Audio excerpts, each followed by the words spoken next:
Comment tu rassembles tout ça? Oui, j'ai bien compris que ma mission consistait, à l'heure qu'il est, à rassembler. Donc vous voyez que c'est simple, à la fin de 2 jours de colloque, particulièrement intense. Enfin, je ne sais pas quel est votre avis, et naturellement, il nous faudra un petit peu de recul, y compris à l'équipe d'organisation, pour en prendre le temps, je crois, d'en analyser toute la substance, parce que ça a été, je crois, d'une telle densité, mais aussi d'intérêt et de diversité, que vous comprenez bien que l'exercice, en quelques minutes, d'essayer d'en extraire les axes principaux est quasiment un exercice impossible. Donc je ne vous propose absolument pas une lecture exhaustive des enseignements qu'on pourrait tirer de nos travaux, mais essayer de dégager, alors qu'il est, quelques lignes de force.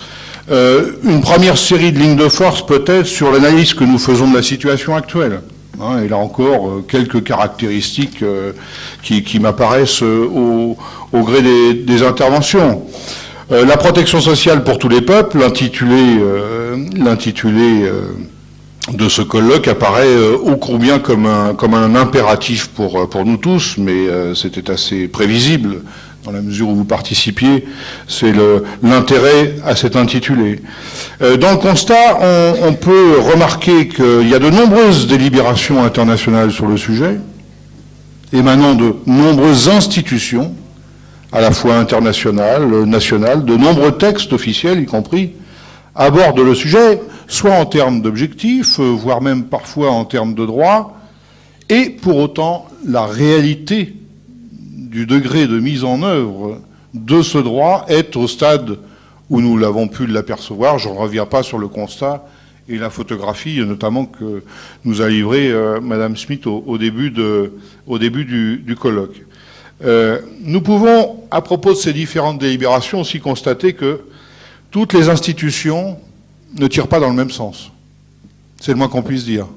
Et parmi les terrains d'action, de pression, d'évolution possible, il y a sans doute à examiner comment rendre plus cohérent le travail des différentes institutions, notamment lorsque certaines viennent à contrario de ce que certaines autres essayent de faire. J'illustre mon propos.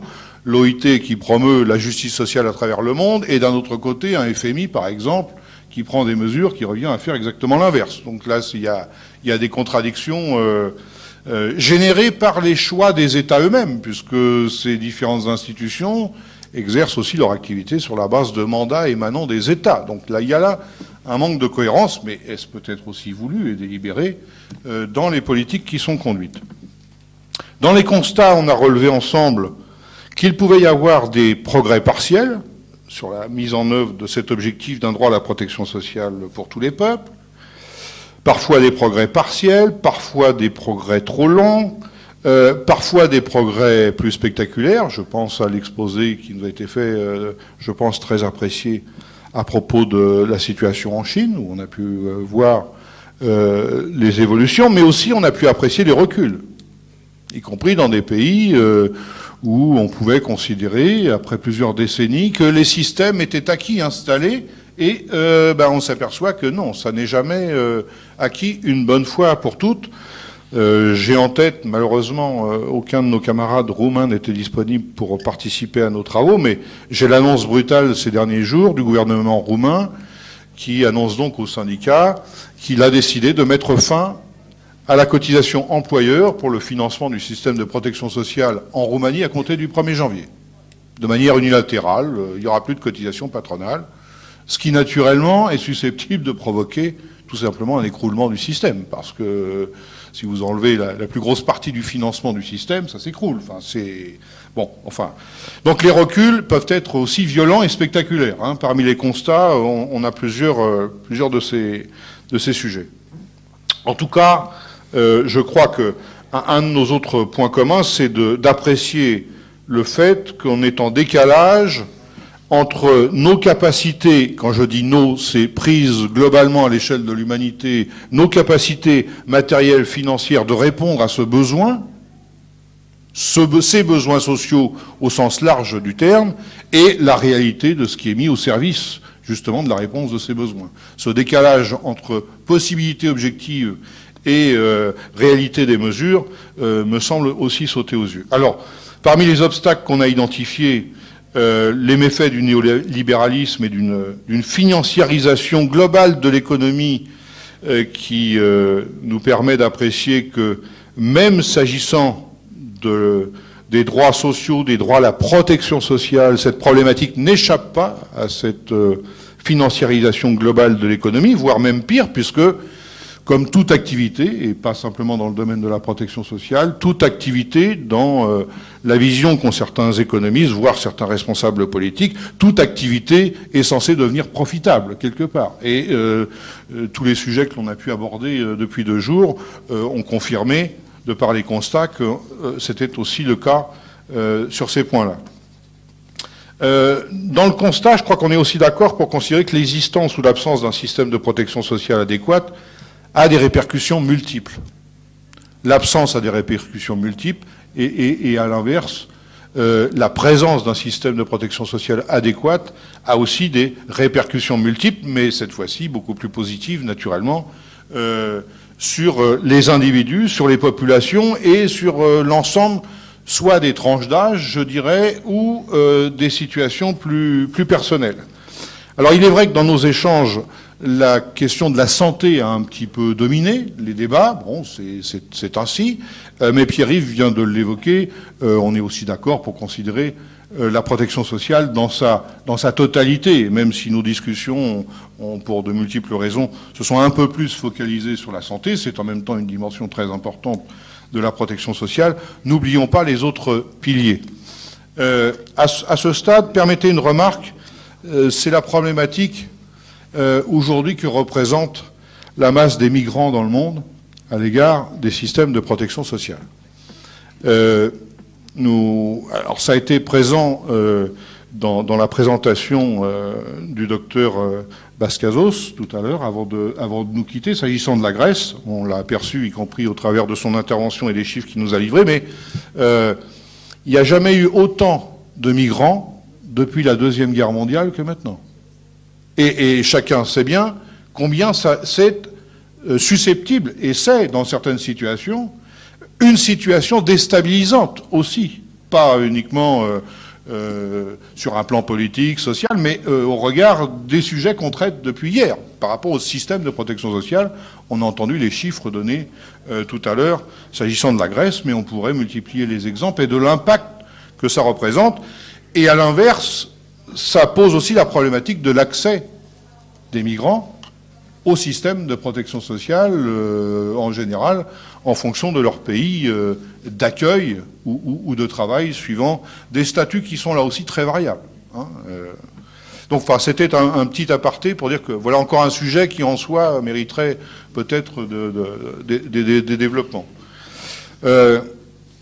Alors, à partir de là, moi j'ai tendance à dire, on pourrait affirmer, dis-moi quel est ton système ou ta protection sociale et je te dirai dans quelle société tu vis. La protection sociale participe quelque part à une dimension de la société et ça a été dit dans sa dimension y compris de dignité humaine. On n'est pas là que sur des aspects matériels ou humanistes, on est là sur une conception de la place de l'homme dans la société. Là aussi, une petite remarque au passage, ça a été évoqué par Blandine notamment, mais on aurait pu le développer, mais je crois qu'on a pu entendre à plusieurs reprises combien l'existence d'un dispositif de protection sociale efficace était positif pour participer à l'égalité entre les hommes et les femmes. C'est un des leviers très importants qui peut contribuer à redresser les inégalités sur toute une série de situations. Et en particulier dans la dimension citoyenneté, qui est loin d'être reconnue de manière égale pour les hommes et les femmes sur l'ensemble de la planète. Les effets bénéfiques aussi, s'agissant de la situation des enfants, je ne redéveloppe pas sur le chiffre officiel depuis la dernière conférence de l'OIT, il y a encore 152 millions d'enfants recensés au travail. Il y a de nombreuses interactions entre travail et protection sociale. Je crois que ça a été aussi assez omniprésent. Et naturellement, la part considérable du travail informel, notre ami, s'agissant de la description de la situation en Afrique, n'a fait que le confirmer ô combien, mais l'Afrique n'est pas le seul continent traversant cette réalité. naturellement, l'ampleur du travail informel dans l'économie mondiale est un des obstacles structurels à la généralisation du droit à la protection sociale. Et de ce point de vue-là, la dégradation du travail, elle aussi, a un impact sur la pérennité des outils de protection sociale. Les sécurités sociales, quelque part, sont aussi malades du travail. Ça a été évoqué, je crois que c'est très juste, et ça nécessite d'autres analyses. À ce propos, évoquer que, justement, il y a officiellement une réflexion mondiale qui a été lancée par l'OIT sur les évolutions du travail. Et il y a donc là des opportunités aussi, à partir des analyses, à revendiquer des améliorations, y compris en termes de droit. On ne peut pas laisser le travail comme ça continuer d'évoluer au gré d'impératifs qui sont dictés sans davantage de considération humaine. Et c'est ce qui est en train de se produire. Alors j'en profite à ce propos pour me féliciter à la fois de la présence du professeur Alain Supiot pour clôturer le colloque, et en même temps me féliciter de sa désignation au sein de la Commission mondiale d'experts qui a été mise en place au début de l'été, une commission d'experts qui va être chargée de produire un rapport sur la situation du travail, ses évolutions, et je l'espère aussi quelques préconisations sur le devenir de l'OIT et de ses prérogatives. Donc c'est à la fois nos encouragements et nos félicitations, mais en même temps nos encouragements pour cet immense travail. Les caractéristiques relatives au chômage et à la précarité, je rappelle là aussi un chiffre, 2 400 000 décès chaque année du fait du travail.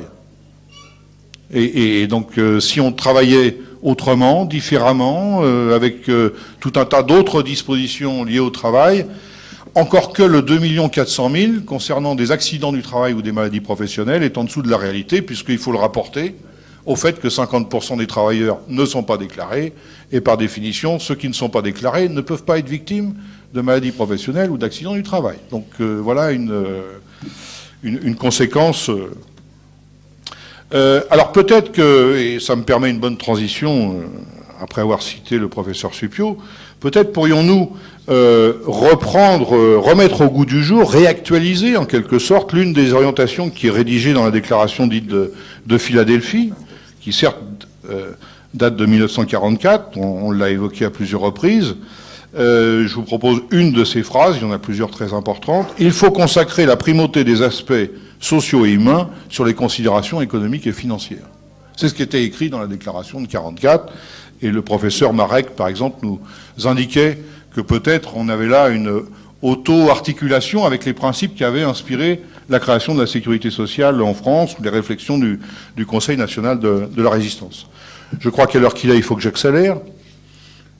Alors, en deuxième séquence, je dirais quelques valeurs communes qui peuvent être retenues, encore une fois, sans être exhaustifs, à ce moment de nos travaux.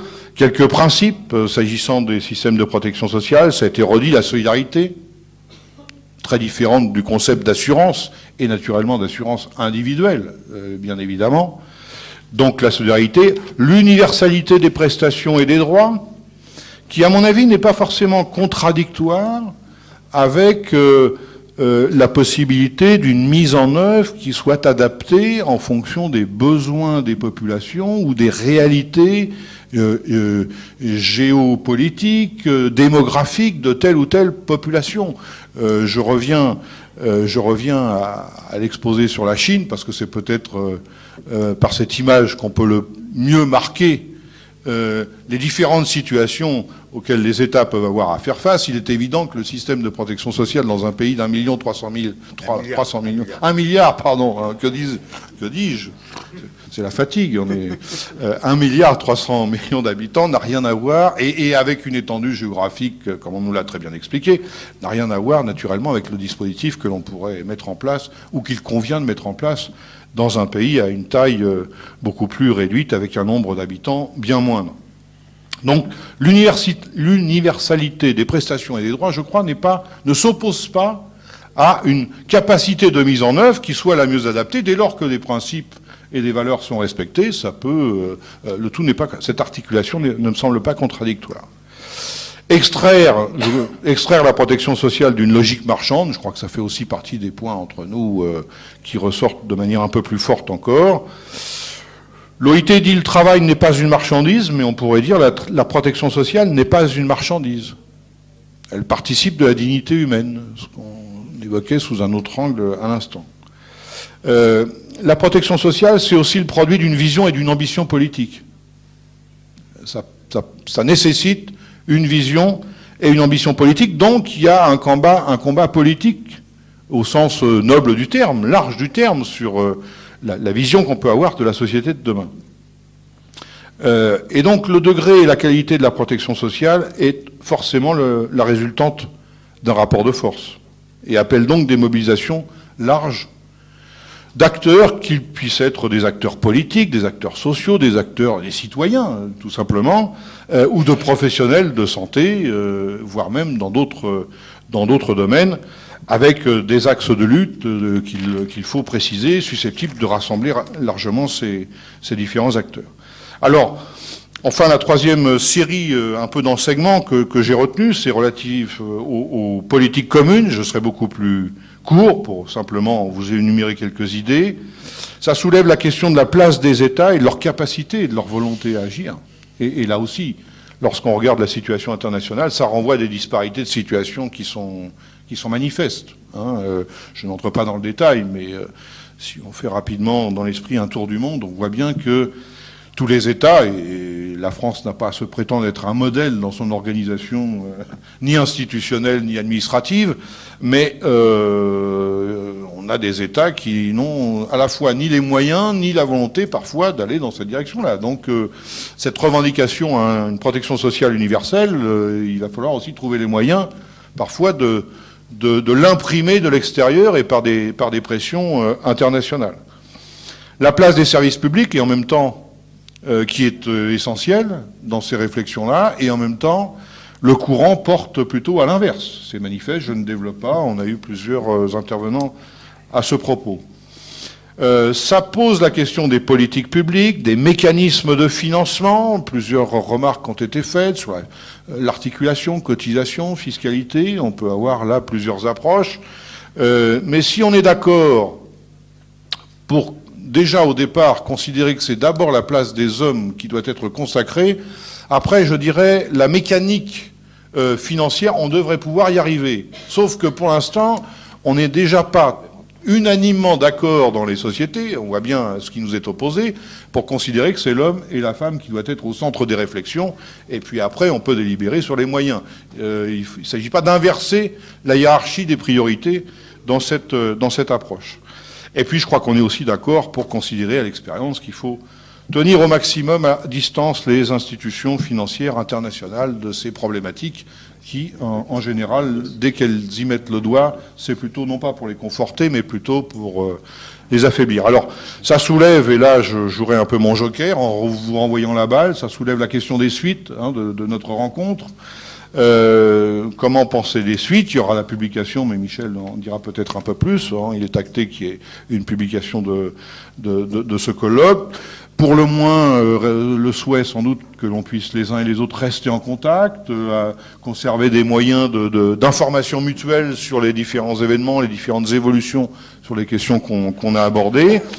Et puis rester en synergie et voir s'il n'y a pas d'autres synergies possibles, d'autres mises en mouvement sur cette aspiration à la fois légitime et moderne d'une mise en œuvre concrète d'un droit à la protection sociale pour tous les peuples. Merci.